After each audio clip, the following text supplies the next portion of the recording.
Bom, eu vou agora chamar senhor Jones Manuel, nós vamos falar de bastante coisas, tá? Vamos falar dessa história, né, que estreou domingo à noite. Domingo à noite deixamos de ser canal Jones Manuel e passamos a ser portal Farol Brasil, uma enorme repercussão na chegada do portal, e tem outros temas. Vou começar com um tema que ele não está esperando, e que eu também não estava esperando, mas acho importante falar. Jones Manuel, bom dia. Abriu a câmera quando eu tava pegando café, Mauro? Eu vi. Mas eu abri, você estava aí. Filha da nossa. Bom dia, Mauro. Bom dia, gente. Bom dia. Bom, primeiro aviso à praça. Este rapaz que está aqui do meu lado estará do sábado, fim de semana aqui em Brasília. Imagina, os dois vão sair vai malhar detonando. juntos. Vamos malhar, vamos para academia, já vi tudo lá, vamos para minha academia aqui. 6 por 1, né? É o tema da viagem? A gente vai ter duas atividades. Os camaradas de Brasília ficaram de me mandar hoje o card das atividades e começar a divulgação. Então vai ser uma atividade no sábado e uma atividade no domingo, aí em Brasília. O horário local certinho. Hoje à noite vai estar circulando nas redes, mas quem é de Brasília já coloca na agenda aí, viu? Isso aí eu mostro aqui amanhã, evidentemente, vai estar circulando também, a gente vai colocar nas redes do Jones e nas minhas redes, as redezonas do Jones e as redezinhas minhas aqui, que estou começando nesse esporte aí. Bom, deixa eu começar com uma notícia, Jones, que não estava esperada, mas ainda retomando aqui o giro de notícia, que eu fiquei muito impactado. Mais uma chacina na Bahia esta noite. O que está acontecendo na Bahia esse começo de ano é verdadeiramente impressionante. 6 mortos nesta noite na Bahia, tá? Esta noite foi no interior da Bahia, mais exatamente, deixa eu ver aqui, não, é muito chocante. Terra Nova, tá? Terra Nova, na tarde e noite desta segunda-feira, tá? A 80 quilômetros de Salvador. O que está acontecendo na Bahia, bom, já vem acontecendo há bastante tempo, é um massacre. É um massacre. Olha só, estamos falando desde o Carnaval. Esta é uma, duas, 3, 4, 5, a 6ª chacina desde o Carnaval na Bahia. Chacina cometida todas pela PM. Nós tivemos, em pleno Carnaval, lembram-se, a chacina da Fazenda Coutos, ainda não se sabe bem se foram 12 ou 14 mortos. Depois, na sequência, 4 mortes na Fazenda Grande, Fonte do Capim, tudo isso em Salvador. 6 mortos, então, agora, no município Terra Nova, tá? E mais 8 mortos, 4 mortos. Então, 6 mortos ontem. Antes de ontem, no sábado, teve 4 mortos em Jequié, e no domingo mais 4 mortos também em Salvador, Fazenda Grande Retiro. Gente, é um massacre. 12 mais 4, 12, 22, 30 mortos na Bahia. Cara, 30 mortos na Bahia desde o Carnaval. Números de guerra, né? É uma guerra, né, Jones? Veja, Mauro, acho que uma das coisas fundamentais que a gente precisa pensar é como não existe divergência estratégica entre o que se chama de direita e progressistas no âmbito da segurança pública. A grande e fundamental Angela Davis, ela fala que a radicalidade de um projeto político está medido a partir de 3 prismas, né? O enfrentamento ao grande capital, o enfrentamento ao aparato penal do Estado burguês e o enfrentamento às opressões, né? Acho que essas são 3 importantes medidas, além, é claro, do internacionalismo, né, e do anti-imperialismo. No Brasil, nos últimos 20, 25 anos, a gente tem os ditos governos progressistas estaduais que aplicam, no âmbito da segurança pública, basicamente todos os mesmos paradigmas que os governos de direita e de extrema-direita. é muito difícil você achar qualquer diferença substantiva entre o paradigma de segurança pública do governo Cláudio Castro no Rio de Janeiro e do governo Jerônimo Rodrigues na Bahia, do governo Eumano de Freitas no Ceará e do governo Tarcísio em São Paulo, né?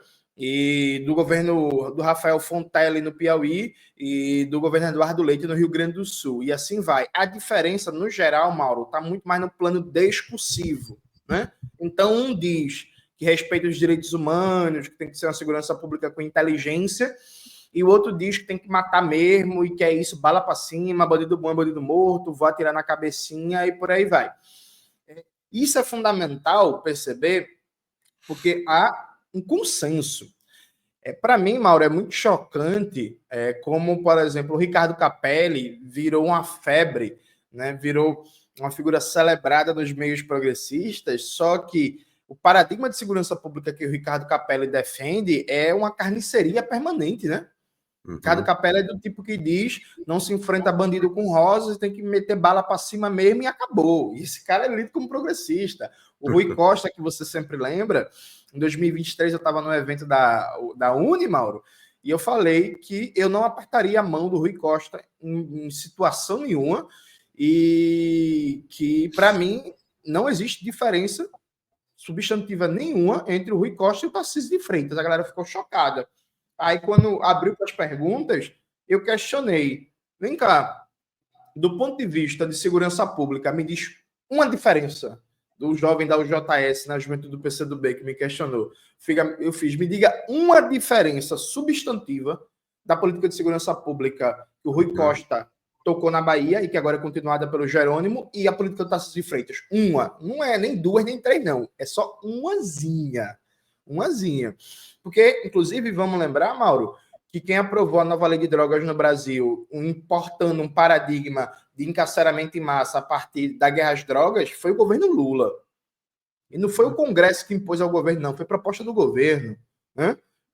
Quem escuta a Facção Central, rap, vai ver que em cada álbum de Facção Central sempre tem uma letra falando do encarceramento em massa, né? Aí você pega um álbum do Facção Central falando de 250 mil encarcerados. Aí em outro álbum é 400 mil encarcerados. Aí em outro álbum é 600 mil encarcerados. Agora já está em praticamente 1 milhão de pessoas encarceradas. Então, acho que a gente tem um problema estrutural que é muito bem localizado na Bahia, né? Que é a ausência de qualquer perspectiva crítica de projeto de segurança pública dos que se chama de progressistas. E não é verdade, e aí eu concluo a fala, que falta acúmulo teórico e prático. Isso não é verdade. O que falta é disposição de coragem para fazer um debate aberto, para comprar a defesa de um outro paradigma de segurança pública que não seja essa matança generalizada e esse genocídio da população negra. Dado que, dentre outras coisas, o Brasil já teve paradigmas muito importantes e positivos de segurança pública, destaco principalmente o governo Brizola, no Rio de Janeiro, o governo Lívio Dutra, no Rio Grande do Sul, e, por incrível que pareça, o governo Mário Covas, em São Paulo. Né? Vamos lembrar que o Mário Covas, nas antigas, por exemplo, ele foi uma das vozes importantes para enterrar ideias como redução da maioridade penal e pena de morte no Brasil. Né? O Mário Covas era abertamente contra, fazia discursos e reduziu bastante a violência policial em São Paulo no pós-ditadura, que voltou a crescer com Geraldo Alckmin, que desmontou vários mecanismos de controle que o Mário Covas criou, e aí, a partir do Geraldo Alckmin, governador de São Paulo, a violência policial disparou. Então, assim, Mauro, é uma tragédia generalizada e é uma coisa que é isso, né? Não tira a popularidade de ninguém ou não tira credenciais de esquerda você defender essa política de segurança pública genocida, né? É assustador. Não, assustador. Eu imagino, camarada Jones, que hoje em dia, para você, Jones Manuel, comunista, negro, crítico à política do Rui Costa, ao governo da Bahia, não é fácil para Salvador, viu? Precisa ter coragem, porque o bicho pega lá, viu? Ó, a última vez que eu fui, anedotazinha. A última vez que eu fui para Salvador fazer um debate, fiz um debate no sindicato dos bancários, né? Na verdade, essa é a última que eu fui para fazer um debate. Eu fui para Salvador ano passado, no encontro panafricanista, que foi a última mesa que o Silva Almeida e a Aniele participaram enquanto ministros. Eu estava lá, inclusive, não sei se. Não, na época eu não mandei uma mensagem para tu, mas na época, inclusive, eu mandei uma mensagem no meu grupo de amigos do Zap, que tá Euclides, Eribaldo, falei assim, ó, tem algo estranho aqui, os ministros não se olham e não se cumprimentam. Foi uma semana antes de explodir a bomba. Enfim, mas voltando. A última vez que eu fui para fazer um debate no sindicato dos bancários, o bicho pegou, porque eu coloquei abertamente o debate, que para mim é básico, que é o seguinte, o modelo de governança do PT na Bahia, a partir principalmente do Rui Costa, é o mesmo do carlismo. Carlismo, para quem não sabe, é uma referência ao Antônio Carlos Magalhães, que dominou a Bahia por muito tempo. O Rui Costa, ele deixou célebre um modelo de governança que é assim, não existe nenhuma mudança estrutural, não existe nenhuma reforma, não existe nada. Passa o governo inteiro gerindo os interesses do grande capital, quando chega a 2 anos das eleições, mete grandes obras, ou então pequenas obras em grande volume, para fazer um apelo numérico, né? Fazer um apelo numérico e dizer que o governo trabalha muito. Então, por exemplo, quando o Rui Costa estava terminando o seu governo na Bahia, o que foi que ele fez? Construiu mais de 50 UPAs e UBSs. Pô, parece bom, né?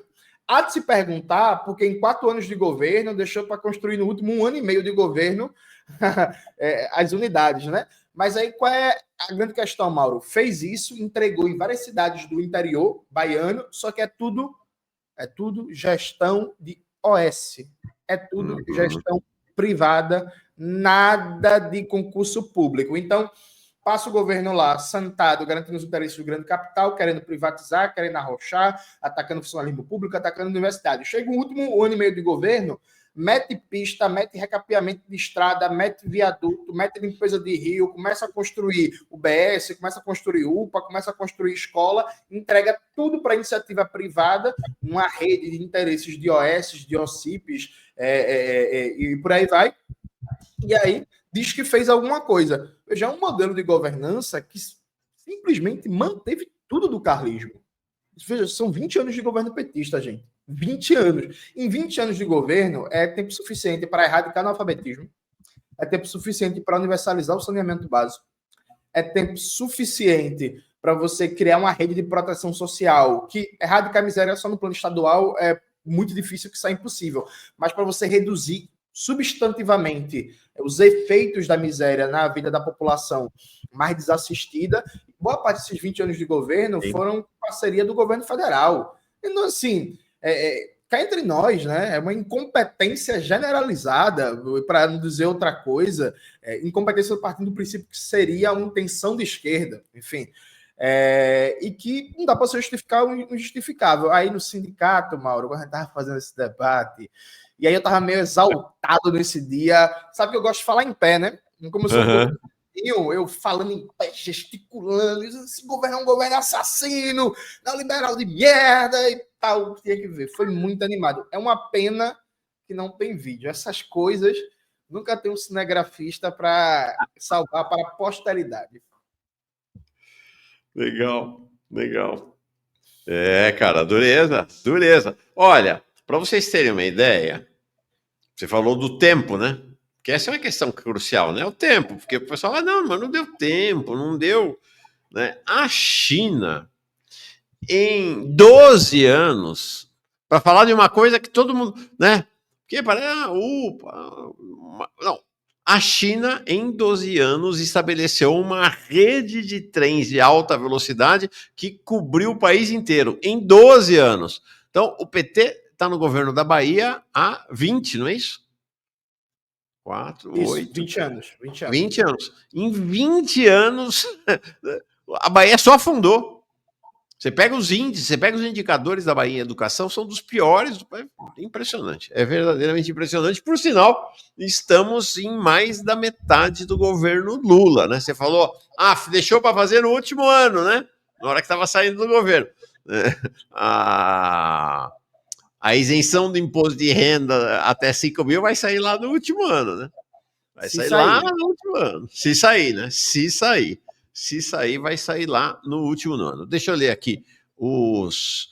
A gente volta a falar um pouco sobre essa questão do governo, mas antes, a Karen Kintsugi, dizendo, Thalita sentindo falta de diversidade de gênero, 2 duplas de homens, né? De fato, ontem e hoje à noite, mas ela já avisou da Renata Prado e ela já me disse várias outras mulheres que vão. Mauro, deixa eu só fazer um comentário sobre isso. Esse ponto aqui é muito importante. Veja, gente, quando a gente trabalha com convidados e convidadas, os convidados eles têm agenda. Então, se a gente programar todo dia, colocar pessoas negras e mulheres, pode ser a nossa intenção, mas isso não depende só da gente, né? Os convidados têm agenda. Então, já aconteceu uma porrada de vezes, né?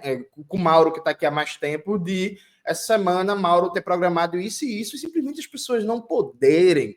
Então, a configuração da semana dos convidados e convidadas tem a nossa intencionalidade, o nosso planejamento, e tem a disponibilidade de agenda das pessoas. Sim. Então, se Thalita colocou ontem 2 homens, o que não é um problema, porque é um programa ancorado por uma mulher, que é algo raro, viu? E aí vamos lembrar disso. Vamos lembrar que o Farol Brasil, ele é de propriedade de um homem negro do Nordeste. Então, toda vez que eu pensar em diversidade, pense mais profundamente.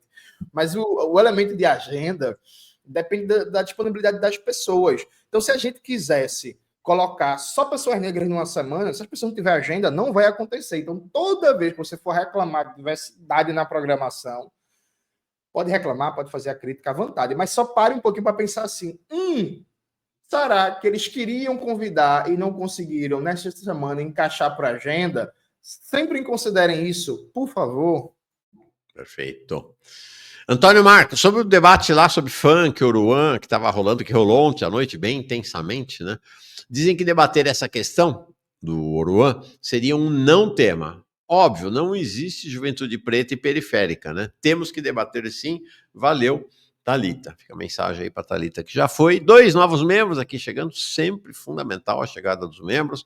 Leonardo Mauad e o Inata chegando aqui como novos membros. Eu sempre digo aqui, sabe, Jones, o fato da gente definir-se como um portal de esquerda assentado sobre a teoria marxista, né, tocado por gente comunista que mira o socialismo, que não quer dizer que é só gente assim que vem aqui, a gente convida gente bem diversa para estar aqui com a gente, né, mas isso nos traz liberdade e restrição, né?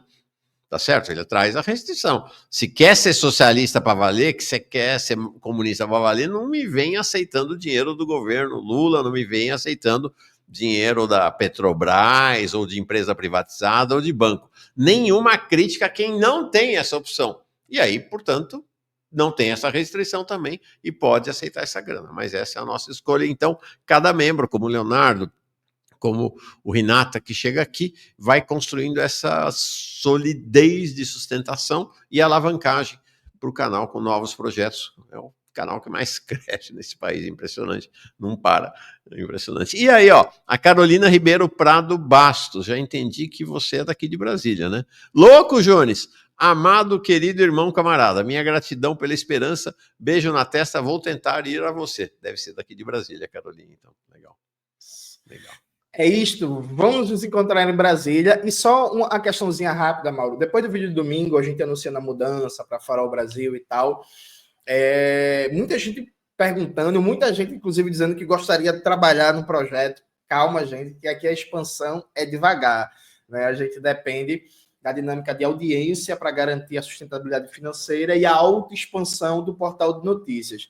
A gente vai ter, em breve, uma nova leva de expansão para contratar alguém, né, de mídias sociais, porque a gente já salvou todo o domínio do Farol Brasil nas redes sociais, só que não criou ainda, porque precisa ter uma pessoa específica para a gestão de redes sociais.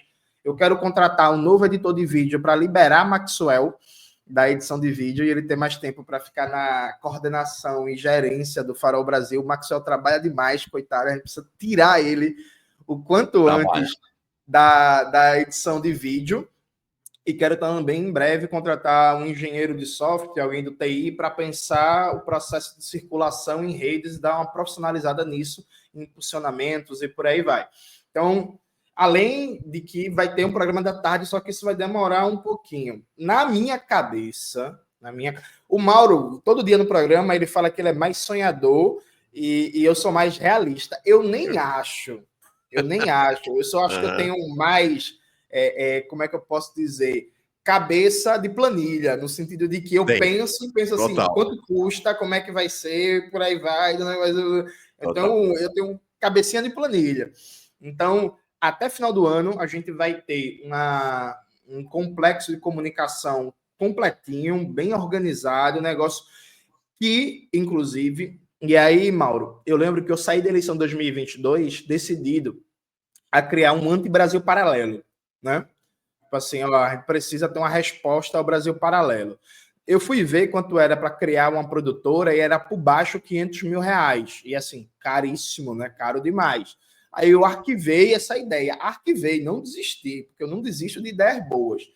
A partir do portal de notícias, ele consolidado, toda a programação completa, estrutura de rede, site, tudo bonitinho, funcionando, a gente vai fazer do Farol Brasil a ponte, o braço, né, a costela de Adão, para a gente criar a nossa anti-Brasil paralelo também, que é algo que está no horizonte, vai sair do papel em breve. Então, dando certo aqui, vai dar certas ramificações para outros projetos. Legal. E a gente vai ter cada vez mais pessoas tocando isso com a gente.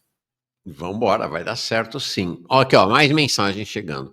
Marcos Henrique Brito, não dá mais para assistir a fórum. Eles não falam nada de violência policial na Bahia, só falam da polícia do Tarcísio. Se a CM Neto fosse governador, eles iriam criticar. Cecília Manso, oposição, depois que entra para a máquina, o pior problema do Brasil é não fazer as coisas. Seja direita, seja esquerda, só Brizola fazer as coisas.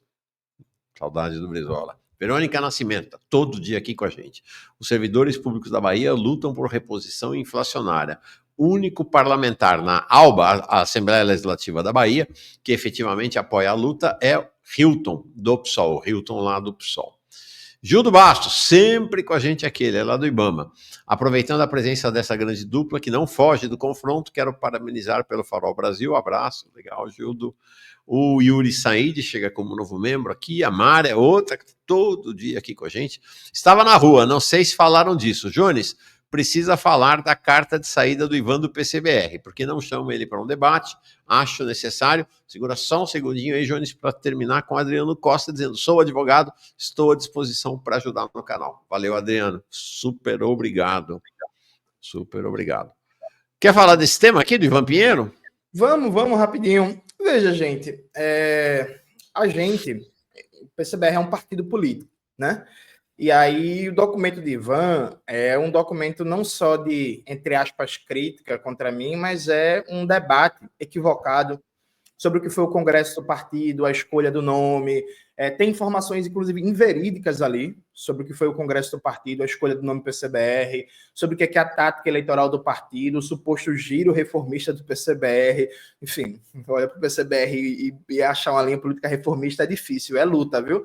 E aí, evidentemente, tem que ter uma resposta partidária. A gente teve uma reunião extraordinária da direção nacional do partido e vai soltar um documento público fazendo um diálogo e uma crítica, evidentemente, às posições expressas pelo camarada Ivan Pinheiro. Então não fez sentido eu me adiantar e responder meio que, entre aspas, para defender a minha honra e não sei o quê, porque isso é um debate político partidário e estratégico sobre as resoluções do Congresso, sobre o que é que foi debatido, sobre como foi o Congresso e por aí vai. Isso por um lado.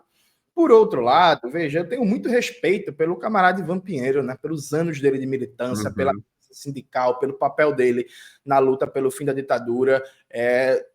Tinha ou tenho, hoje em dia tenho dúvidas, até uma relação de amizade pessoal, de carinho por ele. A parte pessoal, por assim dizer, as insinuações de Ivan sobre carreirismo, sobre ser eleitoreiro. Eu acho muito engraçado esse negócio da eleitoreiro, né? Eu militei 10 anos no PCB, que tinha a competitividade eleitoral que a gente sabe, e milito hoje num partido que não tem registro eleitoral. Se eu fosse eleitoreiro, eu seria burro. E é assim, eu tenho muitos defeitos. Burro eu não sou, isso aí eu tenho certeza absoluta. Tem vários elementos ali que simplesmente eu me nego a debater. E assim, tem um elemento que é fundamental. As pessoas têm direito a escolher seus interlocutores e a escolher o que querem debater ou não. O Ivan Pinheiro, por exemplo, fala que meu boletim de notícias não divulga o jornal do partido. Isso não é verdade, isso é falso. Quem acessa o boletim de notícias vê lá várias matérias do Em Defesa do Comunismo.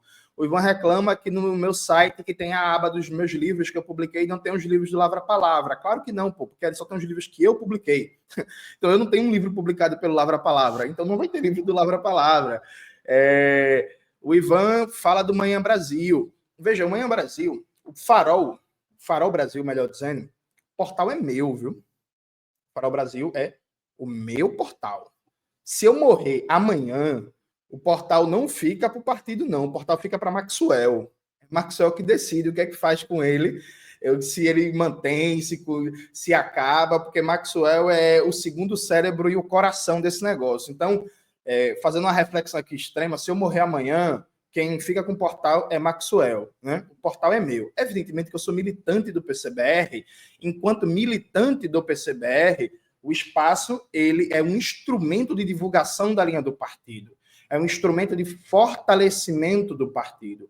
É um instrumento de divulgação do jornal do partido. Mas o na medida em que eu sou militante do PCBR. Então, por causa disso, é um instrumento também de divulgação do partido. Mas a concepção editorial do projeto é minha e de Maxwell. A gestão é minha, o planejamento é meu, então não cabe confundir alhos com bugalhos. Isso aqui não é o jornal do PCBR. O jornal do PCBR se chama O Futuro. Inclusive, foi lançado o site ontem. O site ficou lindo, maravilhoso, muito bom.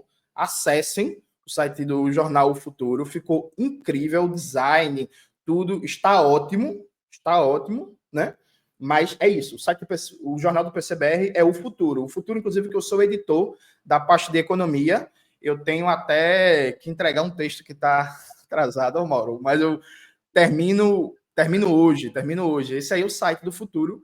Ficou muito bonito. A gente trouxe a Estela Aragão aqui, foi fantástica a entrevista com ela, editora-chefe. Antes até da mudança do site, entrou no ar aqui o site anterior, até ontem, né?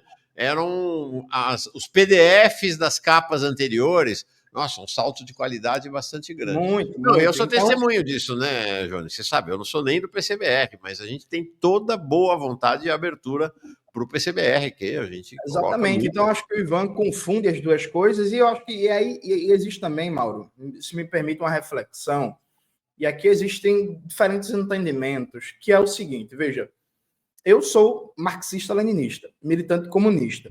Isso não significa que eu só leio ou só acho que tem contribuição para pensar criticamente a realidade brasileira e a realidade mundial marxistas. Esse ponto é fundamental. Veja, eu não sei se a Denise Gentil é marxista ou não, ou que corrente marxista ela segue. Ela é genial. Ponto e acabou. Ponto e acabou. Então ela não precisa dizer viva Marx, viva o socialismo, para ser uma pessoa indispensável para a batalha das ideias e para a luta política, não, sabe? O Ricardo Antunes, ele é muito próximo de organizações trotskistas. Aí ontem tinha um pessoal reclamando no Twitter que ele comparou o Boulos com o camarada Stalin, que ele é anti-stalinista. Gente, desculpa o palavrão, foda-se se ele é anti-stalinista, isso é irrelevante. É uma figura também indispensável, que dá contribuições fundamentais para pensar a realidade da classe trabalhadora, as transformações do mundo do trabalho, a luta contra as novas formas de exploração. Tem vários camaradas que vêm aqui e não são marxistas. E aí, óbvio que a gente tem discordâncias e concordâncias. Eu tenho, por exemplo, várias discordâncias com Elias Jabu, o livro dele, que é um best-seller, com Alberto Gabrielli, né? O segundo capítulo, se não me falha a memória, é o segundo capítulo que o Elias faz uma adoção de uma teoria do excedente econômico que nega a teorização de mais-valia do Marx. Eu já falei isso para ele. Eu acho que isso é um problema gravíssimo. Eu acho que o Elias precisava de uma crítica ao livro dele. Só que, assim, o fato de eu ter várias discordâncias com o Elias não significa que tem algumas convergências, e a discordância a gente debate abertamente. Esse negócio, não, mas eu discordo de X ou Y de pessoa A ou B, então não pode aparecer no Manhã Brasil, não pode aparecer no Cultura Brasileira, não pode aparecer no Farol Brasil. Pode sim, pô. E vai aparecer, né? E aí o que tiver discordância, a gente debate, a gente faz a batalha de ideias, a gente faz a crítica, a gente faz a contestação, sabe? Eu não concordo de tudo, nem com Marx, não concordo nem com minha mãe, quanto mais com as demais pessoas. Então, acho que alguns camaradas também têm uma visão um pouco estreita do que é a convergência prática nas lutas políticas e o que é também a batalha das ideias. Para mim, a gente ganha enquanto marxista, porque nós temos a melhor compreensão da realidade. Todo mundo pode falar, mas a gente vai ter que ganhar porque a gente mostra a melhor compreensão da realidade. Evidentemente, Mauro, só para fechar, que dentro desse aspecto, eu escolho meus interlocutores, né? Eu não vou debater nunca com Gustavo Machado, porque ele não é um debatedor, ele é um comédia. Ele é um provocadorzinho de quinta categoria que não tem qualidade teórica. Então, não vou debater. Eu escolho com quem eu debato, eu escolho com quem eu converso. Não tenho interesse nenhum em debater com um sujeito como esse, por exemplo. Perfeito. E por outro lado, eu já disse aqui, olha, o Frederico Crepe, eu acho hoje um dos mais argutos analistas políticos da conjuntura, assim, concreta, né, cotidiana, do país. E diz aberto, gravou outro dia, né, Jones? Gravou um vídeo para dizer que não é marxista, né? E eu fiz a crítica ao vídeo, dele. Isso. Fiz a crítica ao vídeo dele, ele respondeu, e é isso, eu discordo dele na leitura do marxismo, discordo dele no que ele chama de identitarismo, e o fato da gente discordar aberta e publicamente não impede o diálogo. Não, e nem da gente não reconhecê-lo como um excelente analista político, que de fato ele é, né? E para nós é ótimo a presença dele aqui com a gente. É isso aí, legal. O Sil está sempre aqui com a gente.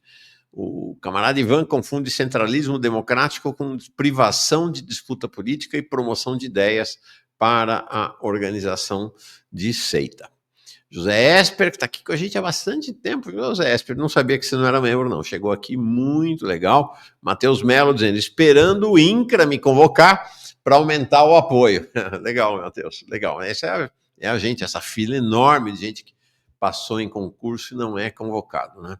Não é convocado. André Felipe, gente linda do Farol Brasil, parabéns pelo projeto. Mandei um e-mail para vocês sobre o portal de games. Quando tiverem um tempo, deem uma olhada avante. Então, aproveita o André Felipe para te perguntar, né, Jones? O que vem pela frente? Porque hoje nós temos Manhã Brasil, esse Farol Brasil, maravilhoso. Já expliquei aqui por que continua lá Jones Manuel, @JonesManuel, para não perder o registro histórico do que foi feito no canal até hoje. Afinal, o canal existe. Jones, a primeira transmissão do canal Jones Manuel faz quanto tempo? O canal começou em 2018, final de 2018, Mauro. Caceta. É isso aí. Então, para não perder a série histórica de 2018 até ontem, porque se você mudar, inclusive, o @, fica @Farol Brasil, tudo que é no canal Jones Manuel, você não consegue mais achar pelos sistemas burros de busca aí dos Googles da vida. Então, mesmo do próprio YouTube. Então, por isso fica ali. Então, nós temos hoje o início do canal, continua os programas do Jones, tem o Manhã Brasil, agora tem à noite o Cultura Brasileira, tem o programa de agroecologia e de outros temas vinculados à ideia de uma vida alternativa, né, do Gui Prado e do pessoal do Livres. Nós temos o Euclides Medlo, Geopolítica e a Questão Militar. Nós temos o Eribaldo Maia com Dialética do Pop. Então, esse é o que tem, esse é o universo do portal hoje. O que está na planilha? Você que é o homem das planilhas, o que está na planilha pela frente, Jones?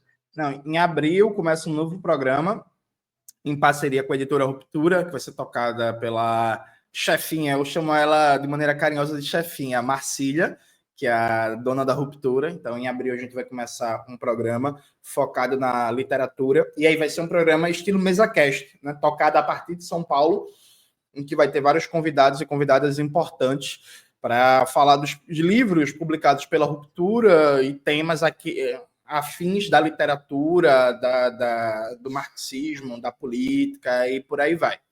Isso por um lado. Nos meus sonhos mais animados, a gente vai ter ampliação do canal em termos de programação também para junho, né?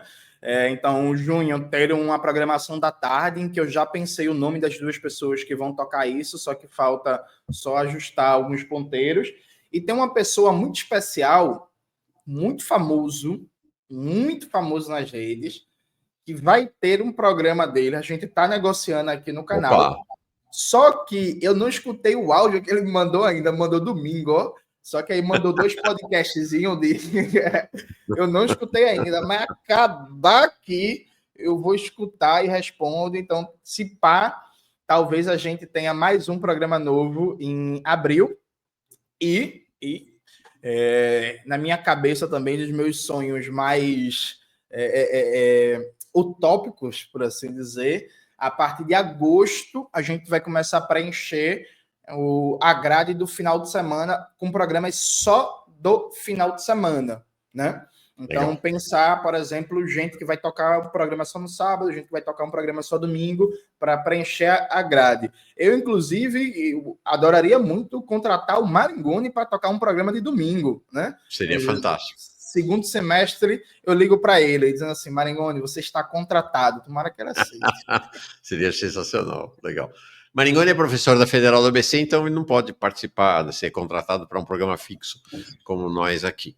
Tá? Editora Ruptura, por sinal, ó. Tá aqui, ó. Chegou. Demorou, mas chegou. Tô aqui com o meu Cinismo e Morte da Esquerda Brasileira.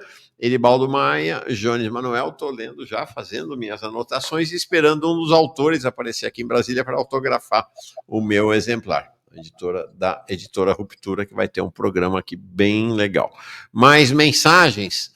Como faço para enviar um texto para o futuro? No Instagram do Futuro, tem lá e-mail para contato, tem lá a possibilidade de mandar mensagem. Fechou. Dá uma sacada lá no Instagram. Fechou. Reinaldo Inácio, nossa, legal. Reinaldo, presenteou 5 assinaturas do Jones Manuel, muito obrigado. Luiz Eduardo Rubik, chegou como novo membro. O Nona Menon, perguntando se o Leandro Fortes não vem. De vez em quando pergunta aqui, eu tenho dito o seguinte, Leandro Fortes está com uma outra trajetória profissional nesse momento que o impede, né? Além do problema de saúde, ele está bem melhor da questão de saúde, não é mais o problema de saúde, mas ele tem uma trajetória profissional nesse momento mais de bastidor. Ele tem uma participação, até gravou esse fim de semana, teve em São Paulo com a Mafê, que é vereadora lá no sul do Brasil, em Jaguarão, um programa do canal Cultiva, né, que é um canal voltado para o tema da educação, bem segmentado. Mas aqui, para o Hard News, o Leandro, nesse momento, não está podendo. A verdade, sabe qual é? A verdade é o seguinte, Leandro é jogador caro, a gente não tem possibilidade. Contratar Leandro é tipo contratar Vini Júnior, Kylian Mbappé, não tem condições agora. Jones, eu falei aqui mais cedo, e foi espantoso, tenho tratado desde sexta-feira desse tema das revelações de Simone Tebet. Né? Simone Tebet, que deu uma entrevista para Miriam Leitão, na Globo News, na semana passada, e foi uma entrevista em tudo espantosa, né, em que ela fala abertamente de um golpe de Estado, em novembro, dezembro de 2026, ela secundada, um pouquinho antes dela falar sobre isso, o JP Morgan também falando de golpe de Estado nas próximas eleições, que poderão, segundo o JP Morgan, mudar o regime, favorecer a mudança do regime no Brasil, e nesta entrevista também foi muito interessante, sabe? Porque ela falou, o nosso problema com o Congresso é que o Congresso é muito de esquerda. O nosso problema é do governo Lula. Né? que o Congresso é muito de esquerda. A gente apresentou uma PEC da transição radicalmente neoliberal e o Congresso não deixou a gente aplicar. O Congresso é menos fiscalista do que nós, governo Lula, gostaríamos. A história da correlação de forças é um pouco diferente, né, Jones? Não tem correlação de forças para fazer um governo mais à direita, né? Veja, Mauro, no vídeo de amanhã do canal eu vou entrar nisso em detalhes, dialogando, inclusive, com o Manhã Brasil de ontem, né, que você falou bastante disso. Eu acho que o que a Tebet ali colocou foi muito grave. Eu acho que não está dando a devida... Tirando o Manhã Brasil, eu acho que ninguém deu a devida gravidade do que foi aquilo. Você tem um bancão dizendo assim, ó, é necessário operar uma mudança de regime no Brasil. Aí, 2 dias depois do bancão falar isso, a ministra, ela posiciona claramente o governo Lula como um instrumento desta mudança de regime. É como se o bancão tivesse dado as coordenadas. Ó, o que a gente está lendo, o que a gente quer é isso aqui. E aí, essa mensagem foi para a oposição ou foi para a situação?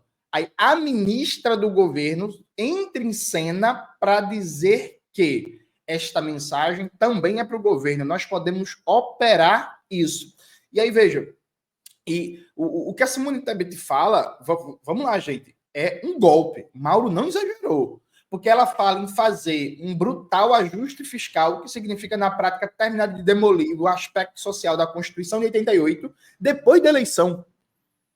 Então, naquele momento, que está todo mundo cansado da campanha eleitoral, que já está próximo de final de ano, é todo mundo meio que se preparando para as férias, festas de final de ano e tal, ela quer fazer, e isso necessariamente tem que ser feito em vários aspectos por PEC, então ela quer fazer uma demolição constitucional entre novembro e dezembro de 2026. Então, assim, na eleição, ninguém fala disso. Então, porque assim, ninguém vai ser candidato na eleição dizendo que quer acabar com o BPC, dizendo que quer congelar a aposentadoria, dizendo que quer acabar com o salário mínimo, dizendo que quer acabar com o SUS, dizendo que quer acabar com universidades públicas, dizendo que quer acabar com escolas públicas. Ninguém, nem a extrema-direita mais maluca vai fazer isso. Né?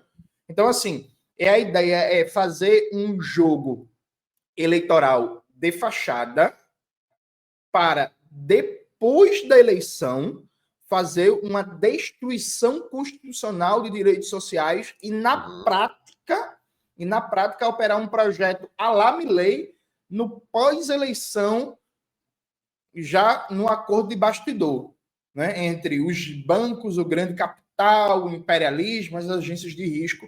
Veja, isso é muito grave. Muito grave. E aí a mídia governista está em silêncio, e aí a maioria dos intelectuais está em silêncio.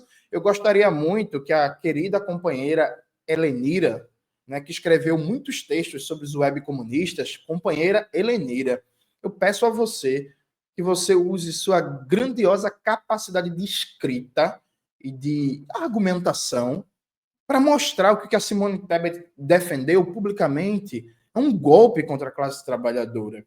É uma medida de um grau de autoritarismo, de violência contra os direitos sociais, que equivale ao golpe de 2016 contra a presidenta Dilma, que é subverter de maneira com aparência de legalidade, algo que é na prática, né, antidemocrático por essência, os direitos sociais da classe trabalhadora. Então, estou convocando aqui, né, todos os companheiros e companheiras que nos últimos meses gastaram muita saliva para falar contra os webcomunistas, falar contra a oposição de esquerda ao governo Lula, né, convocando aqui os donos de mídia progressista. Né?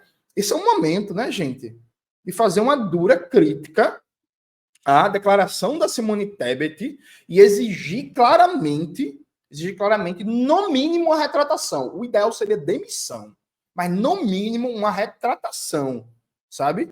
Então, assim, vocês aí andam escrevendo muito para o site Terra Redonda, batendo nos web comunistas. Esse é o momento de mostrar a preocupação real com a classe trabalhadora.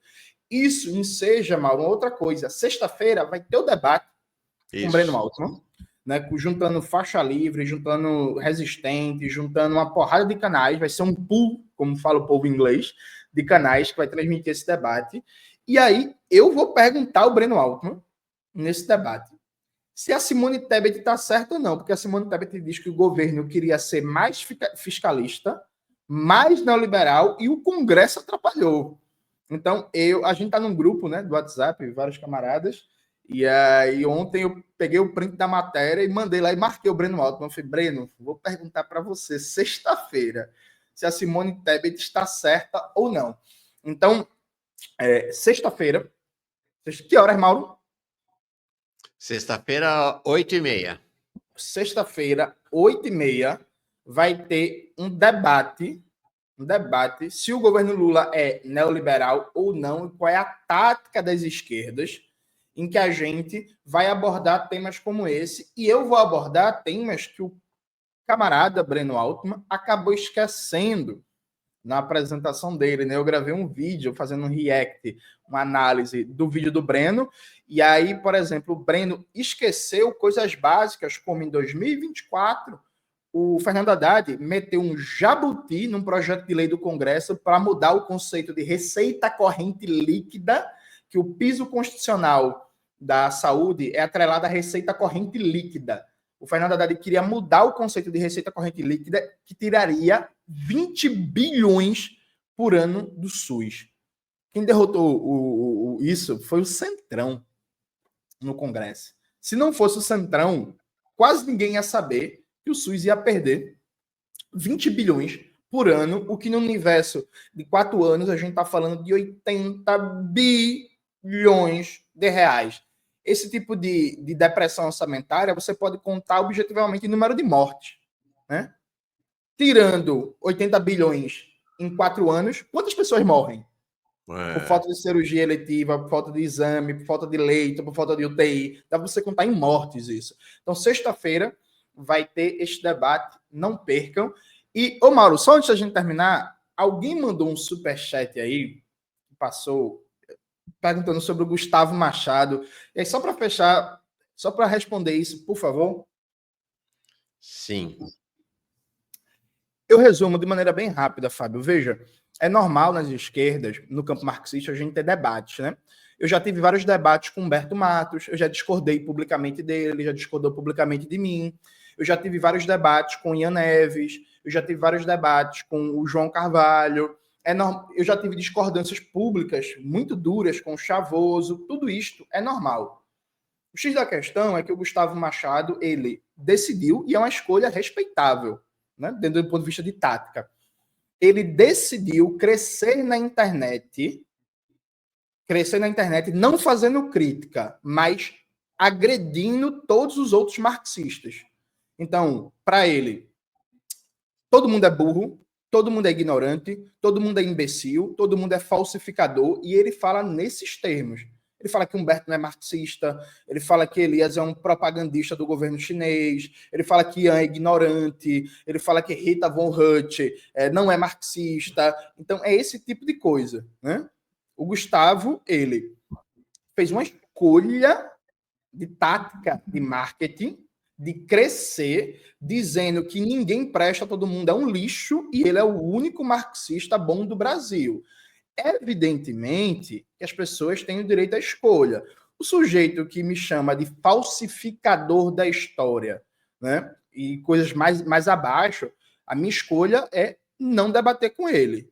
Né? E é isso, não vai ter debate, não vai ter interlocução. Na quinta-feira, vai sair um vídeo aqui no canal meu, em que eu vou fazer um react do vídeo da entrevista de Elias em Três Irmãos, em que Elias fala que o Gustavo é um ignorante sobre a China, e eu vou mostrar por detalhes que realmente o Gustavo Machado é um ignorante, é um terraplanista, quando o assunto é a China. Assisti todos os vídeos do canal dele sobre a China, todos, fiz anotações, fui ler relatório, peguei documentos, comecei a preparar esse vídeo no sábado.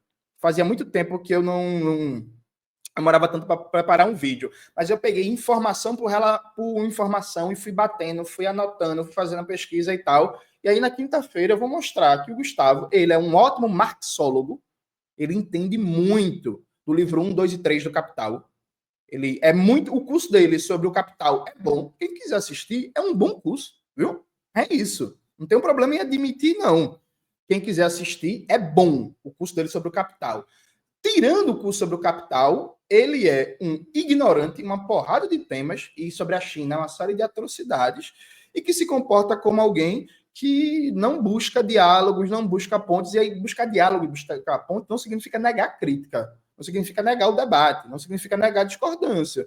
Mas é isso, é uma figura que eu não quero ideia, é uma figura que, para mim, é uma figura tóxica em vários aspectos, uma figura que tem um comportamento deletério, e é isso, ele para lá e eu para cá. Mas na quinta-feira, pela primeira vez na vida, a gente vai dar uma porradinha, porque às vezes a pessoa precisa para ter um pouquinho mais de humildade e estudar mais. Legal. Valeu. O pessoal falando aqui também da UP. Recorrentemente, o pessoal que pede a presença do pessoal da UP, eu tenho dito aqui, tranquilo, vai vir, tá? O pessoal da UP nós vamos chamar para vir aqui também. Dá um tempinho aí, a lista é grande. A lista é grande, né, Jones? A lista é grande. Então vamos botando a lista para andar, tá? Jones Manuel, muito obrigado, camarada. Sexta-feira te vejo de novo aqui no Manhã Brasil, às 8h30, para o debate com Breno Altman. O governo Lula é neoliberal ou o governo Lula é híbrido? Vamos debater essa híbrido. questão. É híbrido. A gente tem que saber o seguinte: Neymar é jogador, é ex-jogador ou é híbrido? Fica aí, vou fazer essa pergunta para o Breno Altman. Valeu. Até lá. Abração. Valeu, tchau, tchau.